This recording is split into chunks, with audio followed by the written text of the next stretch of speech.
En fait, ce qui est beau, c'est que 100% Dieu, 100% humain. Mais en plus, l'humain que toi tu es, en fait, la personne spéciale, unique que tu es. Donc tu as 100% Dieu en toi qui collabore avec cette personne. C'est ce qui est magnifique. Donc il dit quoi? Il dit que nous sommes le sel de la terre, le je suis.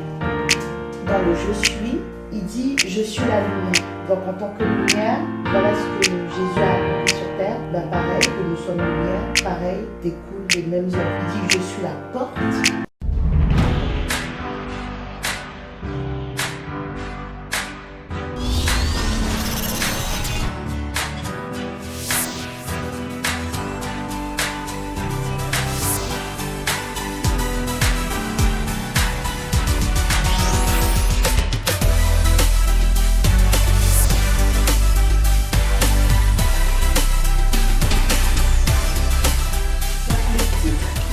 Le message aujourd'hui, comme vous l'avez compris, c'est qui dites-vous que je suis?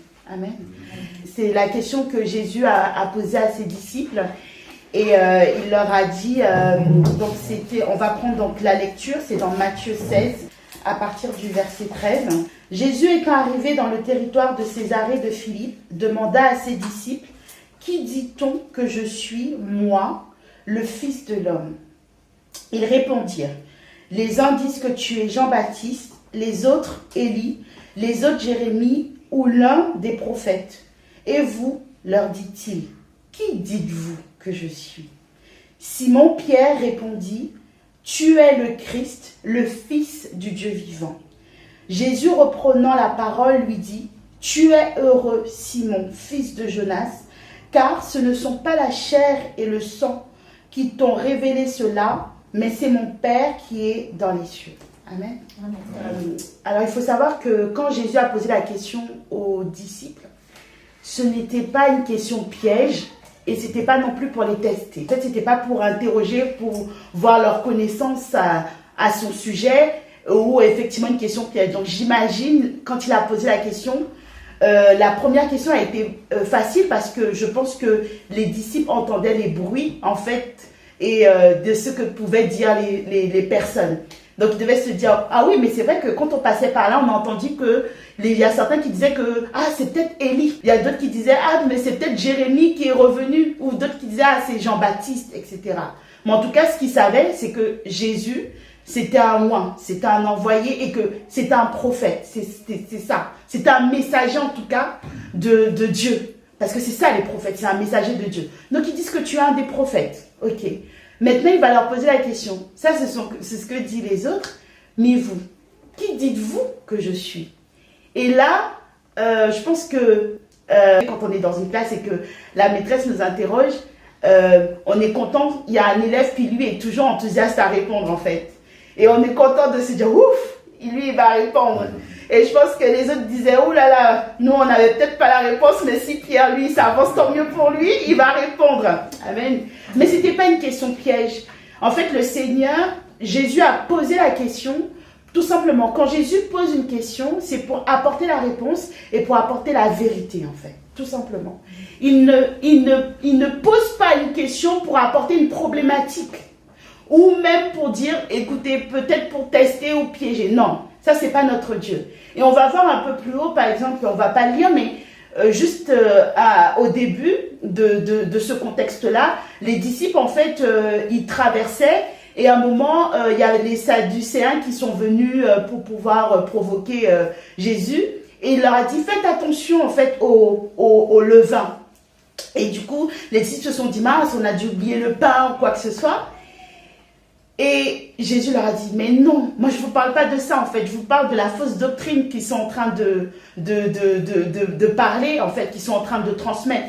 Moi c'est de ça que je vous suis en train de parler. En gros pour dire, mais moi je ne suis pas là pour vous reprocher en fait, mais je ne suis pas... Et c'est pour ça qu'il va leur dire, mais la dernière fois il n'y avait pas de pain, on a multiplié les pains ensemble, donc comment vous pensez qu'aujourd'hui moi je peux vous reprocher pour du pain en fait? Donc c'était ça.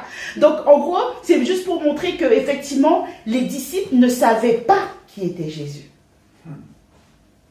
Ils marchaient avec lui, mais ils ne savaient pas qui était Jésus. Parce qu'ici ils pensaient que Jésus était capable de leur reprocher pour du pain, c'est qu'ils ne savent pas qui est Jésus. Moi, je marche, en tout cas, Zora et moi, on est amis et tout. Moi, je sais, en fait, voilà, ce qu'elle est capable de me dire, ce qu'elle n'est pas capable de me dire, et quelles sont ses intentions quand elle me dit quelque chose. Et donc là, on voit que les disciples, en effet, quand Jésus leur a posé la question, je peux vous dire qu'ils devaient se dire, mince, waouh, qu'est-ce qu'on va dire? Donc, ils étaient contents que Pierre réponde. Mais Pierre, il a répondu. Est-ce que c'était la réponse de Pierre, en fait? Non, c'était la révélation du Père. Et l'identité de Christ a été révélée, a été une révélation. Et c'est important, effectivement, de comprendre ça, en fait, pour qu'on sache quelle est l'identité de Christ, qui est Dieu. C'est le Père qui nous révèle ça. C'est le Saint-Esprit qui nous révèle. C'est par révélation qu'on puisse avoir, en fait, savoir quelle est l'identité de Christ. Et donc, du coup, Pierre a été révélé. C'est pour ça que Jésus va lui dire, c'est le Père qui t'a révélé ça. Il va lui dire quoi? Tu es le Christ et le Fils du Dieu vivant. Amen. Amen. Le Christ, donc Christ qui veut dire donc en hébreu Mashiach, et qui veut dire Messie, envoyé, oint. Voilà ce que veut dire le Christ. Donc, là, déjà, il établit son identité. Donc, tu es celui qui a été envoyé. Les prophètes, c'était l'ombre. C'était qui annonçait, parce que les prophètes même annonçaient Christ. Annonçaient celui qui devait arriver. Jérémie a parlé du germe juste. Amen. Amen. Ésaïe, il a parlé du sauveur qui allait venir. Amen. Qui allait porter le péché de toute l'humanité. Et du coup, aujourd'hui, en fait, voilà que se manifestent parfaitement les prophéties de ces prophètes. Donc, devant eux, ils avaient un accomplissement. Ils avaient vraiment, réellement la parole, comme dit Jean, qui s'est faite chair. Donc, ils avaient l'envoyé, ils avaient le Messie, ils avaient vraiment le messager, ils avaient le roi. Et il lui dit, tu es fils de Dieu. Cette information, pour nous aujourd'hui, dire de quelqu'un qu'il est fils de Dieu, c'est banal. Mais je peux vous dire qu'à l'époque, c'était une information qui était fatale. Personne n'a été appelé fils de Dieu. Pourquoi? Parce qu'ils n'avaient pas la révélation de Dieu en tant que Père. Ils avaient la révélation de Dieu en tant que souveraineté, en tant que, effectivement, un être très élevé au-dessus de tout. Mais ils n'avaient pas la révélation de Dieu en tant que Père. Donc, ils ne pouvaient pas dire que Jésus, c'est le Fils de Dieu. Donc, parce que pour eux, Dieu n'est pas un Père. Donc, c'est pour ça que il est important et c'est pour ça que Jésus va dire à Pierre, tu es heureux, tu as la révélation. C'est mon Père qui t'a révélé cela. Parce que sans révélation, tu ne peux pas dire que je suis fils de Dieu. Parce que si je suis fils, s'il y a fils, il y a père. Et avant, il n'y avait pas cette notion de père. Et c'est ce que Jésus est venu effectivement révéler. Le Père. Amen. Amen. Donc quand il va dire, quand Pierre justement va avoir la révélation, et puis on va voir plus tard effectivement, il va dire autre chose, mais en tout cas là, il a eu la révélation, Jésus va lui dire voilà. Et donc là, qu'est-ce qu'il va faire? Il a tout simplement rétabli la vérité. Il a établi la vérité, il a rétabli la vérité. Il a fait les deux. Il établit et il rétablit. Pour dire, voilà, c'est cela. Et pourquoi il était important qu'ils aient l'identité de Christ, c'est-à-dire le « je suis ». Parce que le « je suis », c'est l'identité de quelqu'un, qui tu es. Aujourd'hui, si je viens vers toi et je te demande qui tu es, là, je suis en train de te demander ton identité, là, ta personne, ton caractère, ta personnalité, qui tu es. Donc là, la volonté du Père, c'est de nous révéler son identité. Et Jésus, en fait, ne veut pas cacher ces choses-là, mais il veut vraiment révéler l'identité de qui il est. Et c'est pour ça qu'il était important qu'il puisse le dire à ses disciples pour établir la vérité. Pourquoi? Parce que si tu ne connais pas l'identité du Père, si tu ne connais pas l'identité de Christ, de ce qu'il est venu faire et pourquoi et qu'est-ce qu'il est, ben le disciple, en fait, ne peut pas non plus établir son identité. Il faut que tu saches d'où tu viens pour savoir où tu vas. Donc, c'était important, en fait, que là, à ce moment-là, que Christ, en fait, leur fait savoir, voilà quelle est mon identité pour savoir pourquoi on marche ensemble. Et qui vous êtes. Et si je suis messager, et si je suis le oint, si je suis l'envoyé, si je suis fils de Dieu, du coup, j'ai un devoir d'accomplissement de ce qui est du royaume de mon Père. Et voilà pourquoi on marche ensemble et voilà ce qu'on va faire ensemble. Amen. Amen. Là, il était simplement en train d'établir leur identité, de leur dire, mais voilà qui je suis et voilà qui vous êtes. Et par rapport à cela, on sait que Jésus, son identité, parce que lui, il va dire plus haut qu'il est fils de l'homme, donc pour dire qu'il est 100% humain, et le Père, à travers Pierre, va révéler donc aux autres qu'il est fils de Dieu. Donc 100% Dieu, 100% homme, 100% Dieu. Il est en train de leur donner une information extraordinaire à ce moment-là. Pour leur dire que quand Joël a prophétisé et qu'il dit « Dans les derniers temps, je répandrai mon esprit sur toute chair », il est en train de dire qu'il y a une nouvelle espèce qui est en train de naître, qui va être des 100% Dieu et 100% humain. Et moi, je suis le premier-né de cette nouvelle génération. Amen. Amen. Il est en train de dire, mais voilà, en fait, il y a une nouvelle, ce ne sera pas Adam. Il y a une nouvelle semence. Il est en train de dire ça. Voilà ce que ça veut dire. Voilà, en fait, aujourd'hui, la manifestation de tout ce que les prophètes ont dit, de tout ce qu'ils ont annoncé. Voilà, en fait, la manifestation. Voilà ce qui est en train de se passer maintenant. Voilà ce qui est en train de se faire sous vos yeux.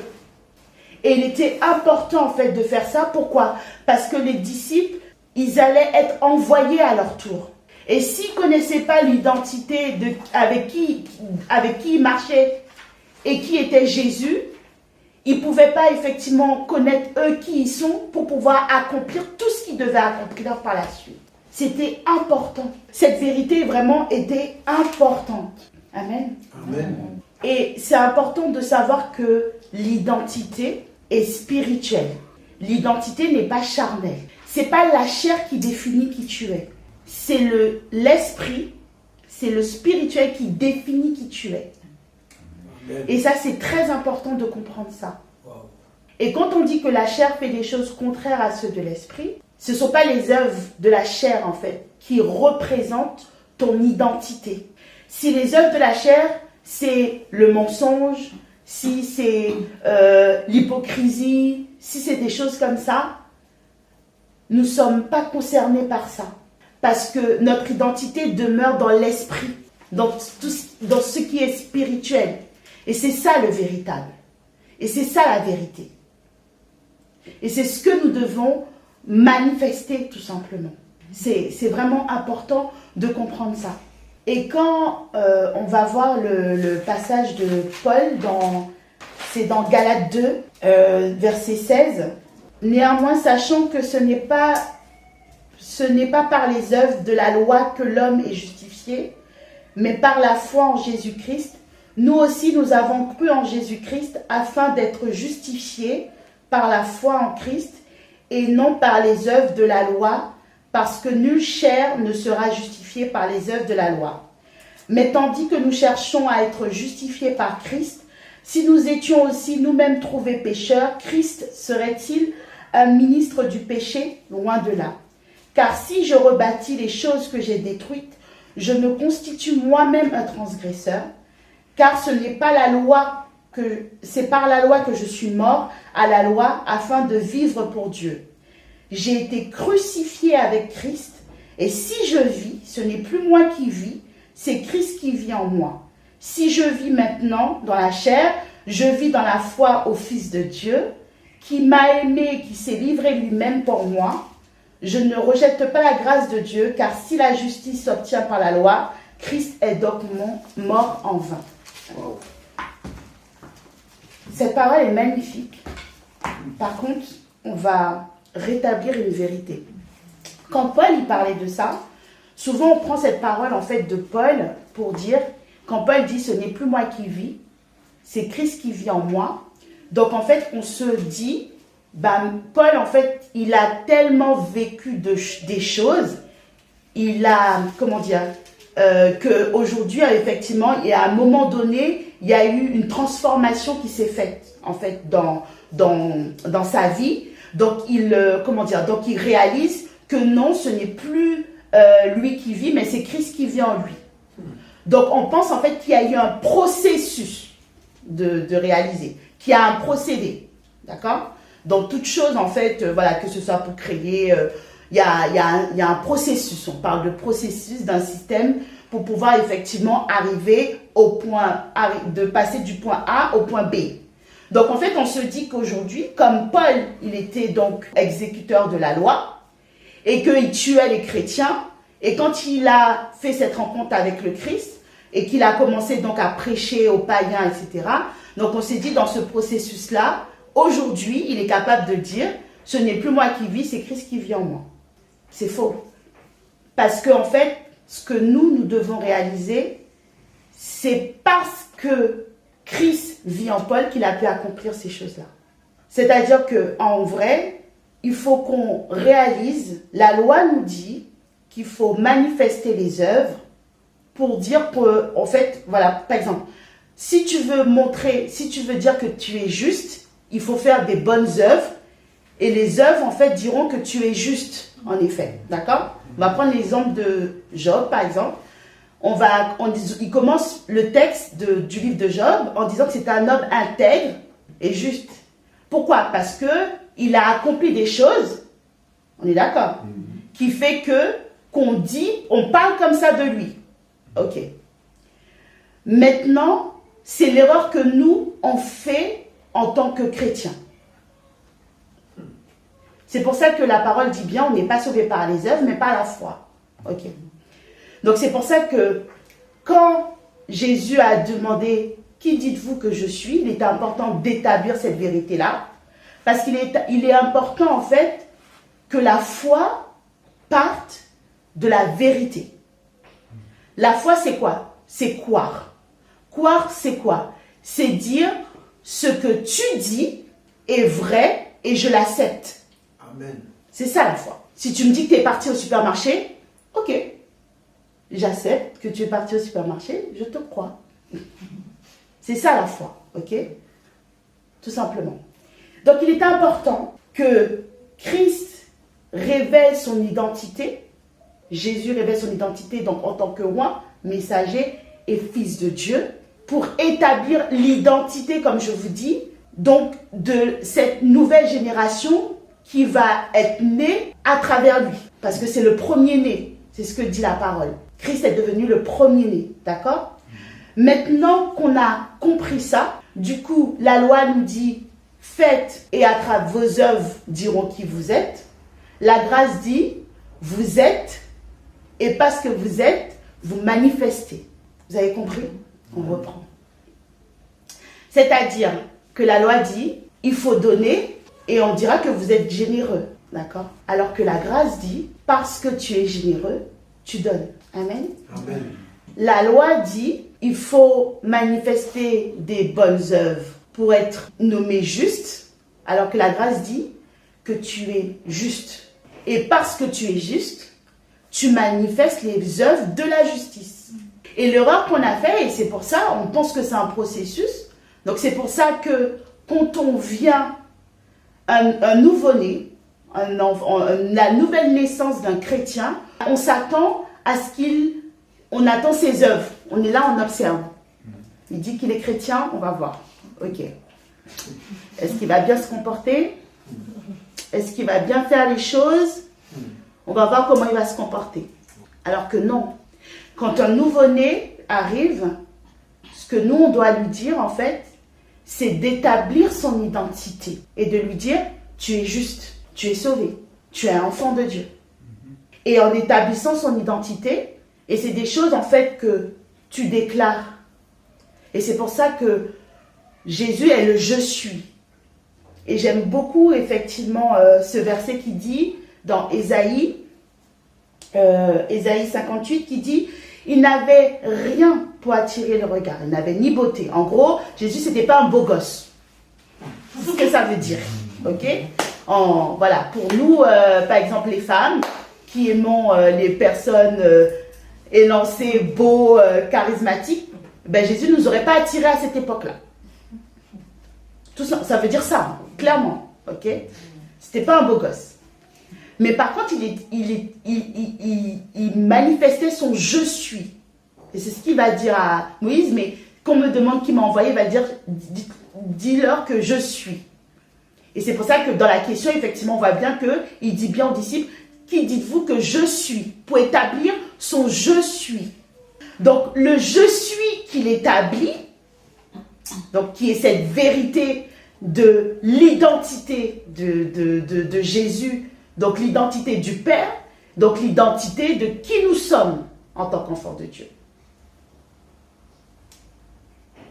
Donc cette identité-là qu'il établit, donc à travers ce je suis-là, même s'il n'était pas beau, le je suis a attiré des millions et des milliers de personnes. Pourquoi? Parce que le je suis a manifesté la miséricorde, il a manifesté l'amour, a manifesté la bonté, a manifesté la générosité, a manifesté toutes ces choses auxquelles on raconte de Jésus. Et c'est ce que nous sommes. C'est ce je suis-là que nous sommes. Et c'est ce je suis-là que nous devons d'abord reconnaître en fait. Jésus n'attend pas de nous en fait les bonnes œuvres parce qu'il a déjà préparé d'avance. Et nous sommes pas, en fait, c'est pas les bonnes œuvres qui nous sauvent, c'est pas les œuvres qui nous sauvent. C'est parce qu'on reçoit, c'est la foi en fait. C'est la foi qui fait que nous recevons effectivement cette identité. C'est-à-dire que Jésus, le Père dit que nous sommes ainsi, ben nous sommes ainsi, nous acceptons qui nous sommes, et par la suite nous manifestons cela. Et en plus, il dit que nous manifestons quoi? Les bonnes œuvres qu'il a préparées d'avance. Donc c'est pas, il ne faut pas être dans la manifestation. Amen. En fait, il ne faut pas être dans la manifestation. Il ne faut pas qu'on soit pressé à manifester. Il faut qu'on soit dans la révélation de qui nous sommes, de notre identité, de notre je suis. La question qu'on se pose aujourd'hui, c'est que à travers la question que Christ a posée aux disciples, c'est donc nous, en tant qu'enfants de Dieu, qui sommes-nous? Quel est, on va dire, notre je suis? Et notre je suis, c'est l'identité de Christ. Et c'est ce qui est beau, c'est que quand la parole dit que dans les derniers temps, je répondrai donc le dernier temps, donc le temps de la grâce, sur le temps de la grâce que nous sommes aujourd'hui. Dans les derniers temps, c'est ça les derniers temps. Amen. Le temps donc de la grâce, donc nous sommes sur le temps de la grâce, nous sommes sur la dispensation de la grâce. Amen. Donc sur la dispensation de la grâce que nous sommes, sur laquelle nous sommes, aujourd'hui, notre identité, en fait, à travers le je suis. Qui est le Père? Qui est Jésus? Et qui sommes-nous? Qu'est-ce qu'il a accompli? Et c'est pour ça que ces œuvres peuvent continuer à se manifester dans nos vies. Amen. Pas par notre propre force, wow, mais en reconnaissant l'identité de Jésus en nous. Et c'est pour ça qu'il y a une parole on reprend la lecture de Paul et il va dire: si nous étions aussi nous-mêmes trouvés pécheurs, Christ serait-il un ministre du péché? C'est quand nous devenons enfants de Dieu, donc ça veut dire que nous avons l'esprit de Dieu, tout simplement. Amen. Amen. Quand on dit que tu es, tu es l'enfant d'un tel, nous on va dire qu'on parle souvent d'adoption quand on parle d'enfants de Dieu, mais là c'est encore plus extraordinaire, c'est-à-dire que on a le même sang qui coule dans nos veines avec celui du Christ. Amen. Effectivement, Christ, à travers effectivement ce qu'il a accompli à la croix, aujourd'hui nous avons les mêmes ADN. Amen. Nous avons nous manifestons les mêmes choses. Donc, Jésus, lui, il est le je suis. Donc, ce même je suis là qu'il est, qui vit en nous Amen. à travers le Saint-Esprit. Amen. Et c'est d'abord ça que nous devons reconnaître. C'est de nous poser la question. Jésus, il est pécheur et c'est ce que Paul va dire. Moi, je ne peux pas dire que je suis pécheur. Jésus n'est pas pécheur et c'est lui qui vit en moi. Amen. En fait, c'est tout simplement ce qu'il était en train de dire. Il n'était pas en train de parler d'un processus par lequel il est passé qui a fait qu'aujourd'hui il ne pêche plus, en fait. Il est en train de parler de son identité qu'il a reçue à partir du moment où il a été réveillé et qu'il a compris c'est quoi son identité. Il ne dit pas que Paul n'est pas en train de dire que je ne suis pas pécheur parce que peut-être parce qu'il n'a pas menti quand on lui a posé une question.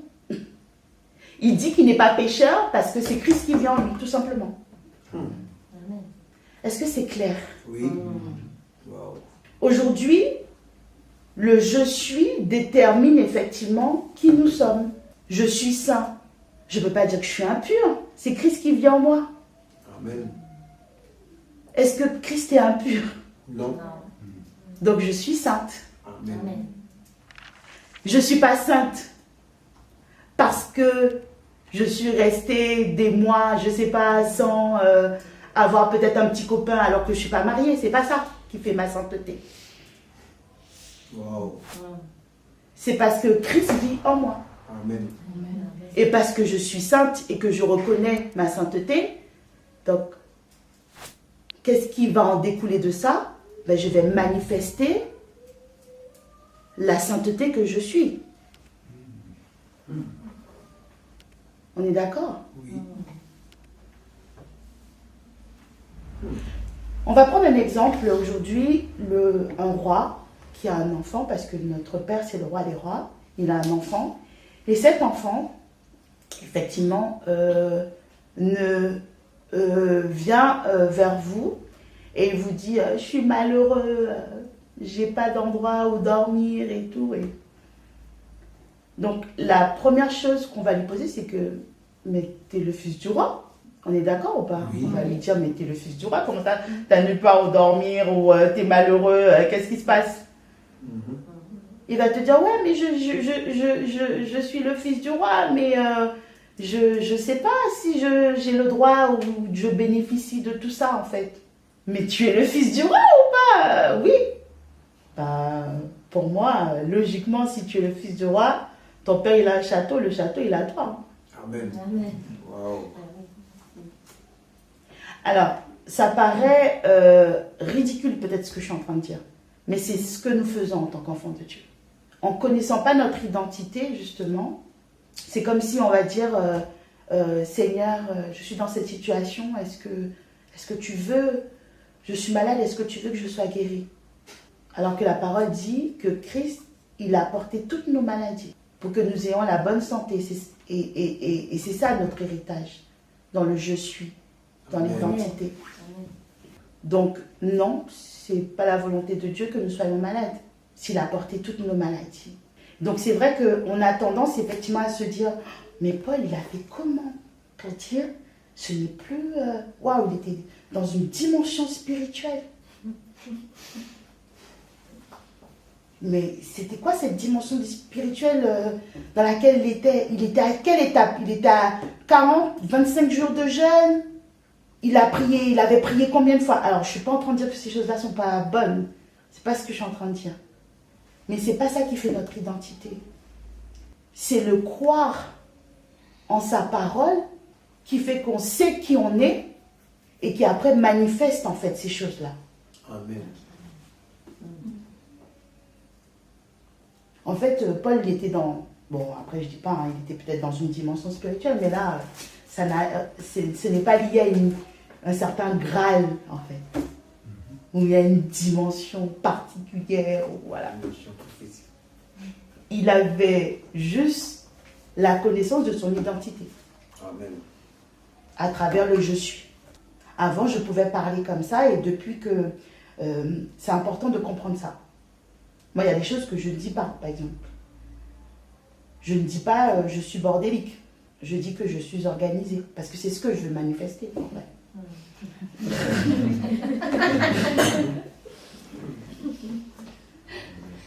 On rigole, mais c'est vrai, c'est comme ça que ça va fonctionner. Si tu veux qu'un enfant soit effectivement obéissant, ne lui dis pas qu'il est tu es têtu. Tu vas te rendre compte dans les prochains jours, il va être encore pire.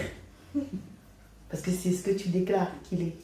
Alors que si tu lui dis, tu sais que tu es un enfant obéissant, tu sais que tu es un enfant sage, même s'il est en train de gigoter dans tous les sens, mais que tu lui dis, tu es tellement sage, et je pense que Michel a déjà fait l'expérience.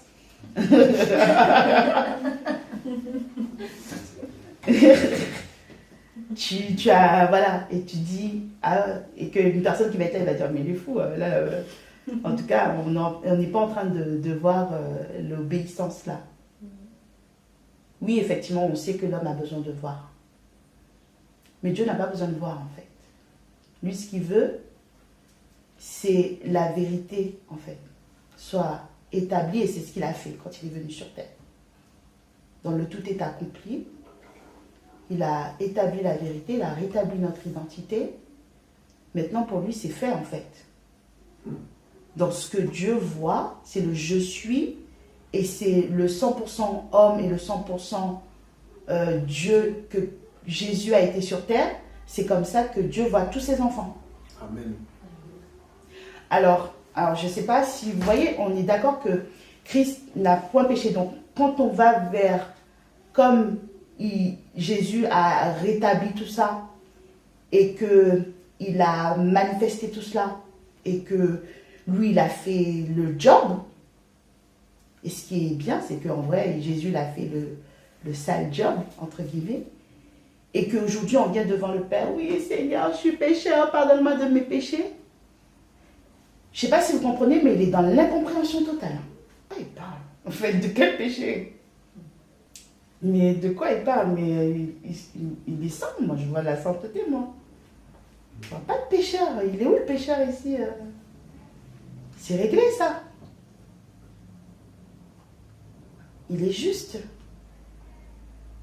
Donc, c'est vrai que quand on cherche, en fait, à atteindre ce Saint Graal, de dire, il faut que je sois saint, et on pense que c'est par nos œuvres, il faut que je me tienne à carreau, il faut que je fasse ça, on se fatigue, en fait. À un moment, on s'épuise. Parce que ce n'est pas par nos forces, en fait. Et je peux vous dire, et je vais vous le dire, en fait, si vous voulez avoir l'exemple des personnes qui se sont fatiguées, lisez toute la Bible. Il n'y a que des personnes qui se sont fatiguées quand ils ont essayé de faire par eux-mêmes, en fait. On a plein d'exemples dans la parole de ceux qui ont essayé de faire par eux-mêmes. Et c'est ce que la loi disait, la loi de Moïse. Et c'est ce que Christ est venu accomplir pour nous, afin effectivement de nous donner gratuitement, parce qu'il sait que nous, on ne peut pas. Donc pourquoi quelque chose qu'il ne pouvait pas faire il y a 2000 ans de cela, et nous on veut essayer de reproduire ça aujourd'hui? Moi je vous dis sincèrement, on ne va pas y arriver. On va être fatigué, on va être des chrétiens tout le temps dans le combat, à se prendre la tête. Alors que non, en fait, le Père veut qu'on soit épanoui. Il veut qu'on réussisse. Amen. Il nous a donné cette terre-là, c'est pas pour simplement attendre le ciel. Il faut qu'on profite aussi de cette terre-là avec cette identité qu'il nous a donnée, en fait. Amen. On a des rêves à réaliser. La vie se passe encore. On ne va pas aller dans certains milieux, alors que non, on a besoin justement d'établir des « je suis » partout. Et c'est ce que Jésus veut, et c'est pour ça qu'il dit qu'il est venu vraiment sauver le monde. Et si nous n'établissons pas cette identité-là, ce qui se passe également, c'est que l'œuvre que Christ est venu à accomplir en personne, à travers le « je suis » que nous acceptons, donc notre identité, et bien cette œuvre-là continue. Et c'est pour ça que quand il va dire « je suis la lumière du monde », il va nous dire « vous êtes la lumière du monde ». Amen. En gros, il fait une passation, mais il ne fait pas une passation pour qu'on retourne dans les choses qu'il a réglées. Il fait une passation pour continuer l'œuvre qu'il a accomplie parfaitement. Amen. En fait, Jésus il a fait quelque chose de parfait. De parfait, c'est parfait ce qu'il a fait. Et ce qu'il a fait là, personne ne pourra faire cela. Mais il nous passe le flambeau. Mais il nous passe le flambeau en ayant accompli ces choses-là. Et nous devons accepter cela en disant, ben, tout est accompli. Voilà mon identité, mon je suis. Et forcément, ben, je manifeste cela. Alors que nous, on cherche justement à manifester, à trouver, alors que c'est déjà fait. Donc on se fatigue, on est épuisé. On est des chrétiens épuisés. Moi, si je suis dans une entreprise, si on est bienveillante, Leslie, et que tu es dans une entreprise, et que tu sais que dans cette entreprise-là, tu es fatigué tout le temps, tu n'as pas le temps d'avoir une vie de famille, tu n'es pas épanoui et tout, est-ce que tu diras à une personne de venir dans cette entreprise? Waouh. Ok, tu vas fuis, moi-même je suis dedans là, j'attends le bon moment pour partir, donc toi ne viens pas, on est d'accord ou pas? Ok. Donc c'est pour ça aussi, de la même façon il était important, parce que la raison pour laquelle Jésus va parler comme ça aux disciples, c'est parce qu'il sait qu'il va les envoyer, et faire quoi? Annoncer la bonne nouvelle. Mais on ne peut pas annoncer une bonne nouvelle si nous-mêmes on ne l'a pas reçue cette bonne nouvelle. Comment je peux annoncer une bonne nouvelle si moi-même je ne l'ai pas reçue et si je ne la comprends pas, cette bonne nouvelle? La bonne nouvelle, c'est quoi? Je n'ai rien fait et pourtant j'ai tout obtenu. Amen. Et parce que j'ai tout obtenu, forcément je manifeste. On s'inquiète trop en fait des œuvres, alors que Jésus dit qu'il a préparé les bonnes œuvres pour nous. Ce qui est important d'établir, c'est son identité. Et l'identité, on le reçoit comment? En croyant par la foi. Et c'est pour ça qu'il est important de dire, c'est quoi la foi, concrètement? C'est quand quelqu'un dit quelque chose, de dire, ok, j'accepte, je comprends. Et qu'est-ce qu'on fait encore? Et donc, Dieu nous demande de prier. La prière, c'est tout simplement parler au Père ou déclarer la parole. C'est ça. C'est vrai qu'on aime utiliser des termes, prier, voilà. Donc, en gros, il est important de déclarer que tu es juste, que tu es saint. Plus tu le déclares, plus ta posture. Il y a des tests, il y a tellement de tests qui ont été faits, réalisés, même sur les enfants, même sur une plante. Il y a des gens qui ont mis une plante, 2 plantes. Il y a une plante, tous les jours ils disaient, tu es belle, tu vas grandir. Et il y a une plante qui disait, oh t'es moche, t'es maudite. Devinez quelle plante a grandi et quelle est celle qui est morte. Tu es juste pas parce que tu manifestes quoi que ce soit.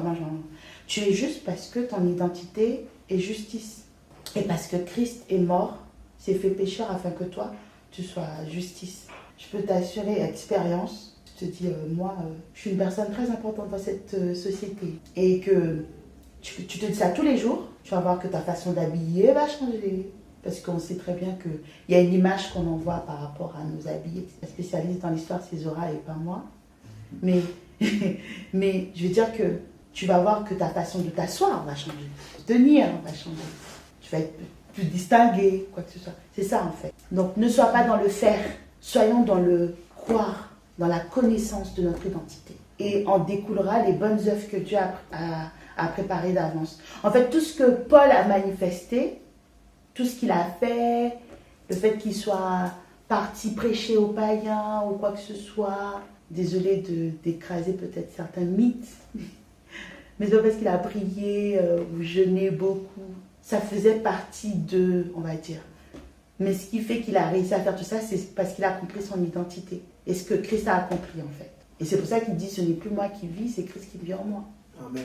Et ce qui est magnifique dans ça, c'est que l'esprit qui vit en nous collabore à 100% avec la personne que nous sommes, la personne à part entière que nous sommes. Et comme il disait, Pierre, par rapport lui, il devait prêcher aux Juifs, lui, c'était plus son ministère par rapport aux païens. Donc en fait, ce qui est beau, c'est que 100% Dieu, 100% humain. Mais en plus, l'humain que toi tu es, en fait, la personne spéciale, unique que tu es. Donc tu as 100% Dieu en toi qui collabore avec cette personne. C'est ce qui est magnifique. Donc il dit quoi? Il dit que nous sommes le sel de la terre, le je suis. Et dans le je suis, il dit je suis la lumière. Donc Jean 8, verset 12, on ne va pas lire. Donc je suis la lumière. Donc en tant que lumière, voilà ce que Jésus a accompli sur terre. Ben pareil, quand nous assentons que nous sommes lumière, pareil, découlent les mêmes œuvres en fait, tout simplement. Il dit je suis la porte. Donc pour entrer dans une maison, donc il faut passer par une porte en fait. Donc ça veut dire que Jésus est l'accès, c'est lui. À travers le je suis, il est l'accès par lequel nous avons en fait accès à toute chose en fait. Donc à travers le je suis, nous continuons ses œuvres sur terre. Donc à travers l'église que nous sommes, à travers effectivement enfants de Dieu que nous sommes aussi des portes en fait, qui donnent accès à ces personnes qui ne sont pas encore réveillées sur leur véritable identité, parce que c'est ce que Jésus est venu établir. C'est ce qui est magnifique, c'est que au commencement, le péché a commencé par un mensonge, et Jésus, qui est la vérité, à travers la vérité qu'est Christ, est venu donc la justice. Donc ça, c'était l'identité d'Adam, parce qu'il a accepté le mensonge du diable, donc le péché est venu par là. Mais à travers cette vérité que Christ nous annonce, à travers cette vérité-là, il annonce effectivement, nous inversons les choses, nous sommes pas pécheurs, mais juste. Donc il est important de comprendre ça. Et il dit que je suis le bon berger. C'est vraiment une notion d'amour, de bien-être, de prendre soin. Dieu veut que nous soyons heureux, bien, en bonne santé, Amen. que nous soyons épanouis. Il dit je suis la résurrection et la vie. Il est les débuts, la fin, il est l'alpha et l'oméga. Donc c'est pour ça que Paul dit, moi je suis ressuscité avec Christ et je vis avec Christ. Wow. Amen. Tout simplement. Donc il est fondamental vraiment d'établir ce je suis, cette identité en tant qu'enfant de Dieu, que nous ayons la connaissance de cette identité.